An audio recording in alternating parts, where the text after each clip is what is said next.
ní ẹ̀mí ìfẹ́, ìṣọ̀kan àti eré ìdárayá. Àwọn ènìyàn pàtàkì, òbí, alágbàtọ́ kóra jọpọ̀ láti ṣe ẹ̀rí eré ìdárayá onílé-jilé ẹlẹ́ẹ̀kẹjọ irú ẹ̀ ti ilé ẹ̀kọ́ girama Commande Ilese Ìjẹ̀bú Òde. Ayẹyẹ náà ṣàfihàn pé àwọn akẹ́kọ̀ọ́ náà ní agbára nínú eré ìdárayá. Ayẹyẹ náà kún fún ìdùnnú láàrin àwọn ọmọ ilé ẹ̀kọ́ náà. Ayọ̀mídé Ògúnkànmí ló jábọ̀ ìròyìn, ẹ gbọ́ ìròyìn náà síwájú sí i. Ó jẹ́ ọjọ́ tó kún fún ayọ̀, ìdùnnú àti ṣíṣàfihàn eré ìdárayá bí ilé ẹ̀kọ́ Commande Ilese Ìjẹ̀bú Òde ṣe ìdíje eré ìdárayá onílé-jilé ẹlẹ́ẹ̀kẹjọ irú ẹ̀. Ayẹyẹ náà kó àwọn ènìyàn pàtàkì, òbí, alágbàtọ́ àti àwọn akẹ́kọ̀ọ́ jọpọ̀ pẹ̀lú inú dídùn bí àwọn akẹ́kọ̀ọ́ ṣe kópa nínú oríṣiríṣi eré ìdárayá tí wọ́n sì ṣàfihàn ọgbọ́n àti agbára wọn nínú eré ìdárayá. Nínú ọ̀rọ̀ àpilẹ̀kọ, alága ọjọ́ náà, Ọ̀túnba Kúnlé Kalẹ̀jayé, ẹni tí wọ́n ṣojú rẹ̀, ṣàpèjúwe eré ìdárayá gẹ́gẹ́ bí ọ̀nà ìṣọ̀kan tó mú orílẹ̀-èdè Nàìjíríà ró, tí ó sì tún gbé oríyìn fún àwọn ọmọ ológun orílẹ̀-èdè Nàìjíríà fún akitiyan wọn láti dáàbò bo orílẹ̀-èdè. Ó sì rọ àwọn òbí pé kí wọ́n gba àwọn ọmọ níyànjú láti máa kópa nínú eré ìdárayá.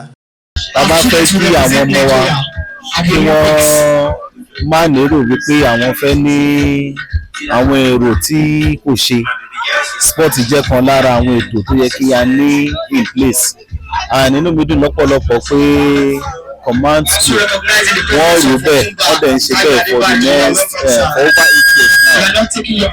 Nígbà tí ọ̀gá àgbà ilé ẹ̀kọ́ náà, Ọ̀gágun Kabiru Mohammed sọ pé eré ìdárayá ní ipa rere púpọ̀ láàrin àwọn akẹ́kọ̀ọ́ tí ó sì mú ẹ̀mí ìṣọ̀kan pọ̀ sí láàrin àwọn akẹ́kọ̀ọ́. Àwọn ohun pàtàkì ọjọ́ náà ni eré ìdíje onílé-jilé láàrin ilé márùn-ún tí Rhinoceros aláwọ̀ pupa gbé ipò kìíní.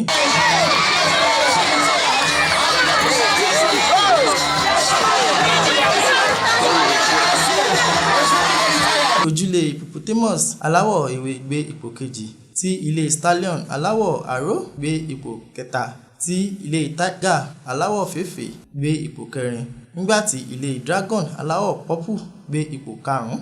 Lára àwọn èèyàn pàtàkì tó péjú síbi ayẹyẹ náà gbé oríyìn fún àwọn akẹ́kọ̀ọ́ fún ìtara wọn àti ìgboyà wọn tí wọ́n ṣàfihàn lásìkò ayẹyẹ náà, tí wọ́n sì rọ̀ wọ́n láti ṣe déédéé láàrin ẹ̀kọ́ àti eré ìdárayá.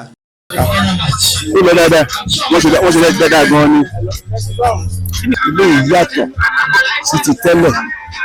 Lẹ́yìn ìjọba wò ẹ́ rí i pé àwọn tó ṣe agbátẹrù ilé yìí wọ́n mú lọ́kùnkúndùn. Ètò wà fún nǹkan lọ ní ètò létò. Àwọn òbí náà nígbà tí wọ́n sọ èrò wọn, wọ́n gbé oríyìn fún ìṣàkóso ilé ẹ̀kọ́ àti àwọn olùkọ́ fún ìsapá wọn. We are proud of them. The parents are proud. I can see Mimi Koko looking at her child from here. She's proud of her daughter. She's so proud. In fact,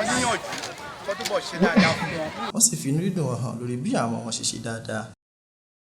Pẹ̀lú ìdùnnú àti ayọ̀, díẹ̀ lára àwọn akẹ́kọ̀ọ́ sọ pé ìdíje náà jẹ́ àkókò ìsinmi nínú ẹ̀kọ́ tí wọ́n sì ń retí ayẹyẹ ìdíje eré ìdárayá ní ọdún tó ń bọ̀ láti lè ṣe ti Ìjẹ̀bú Òde.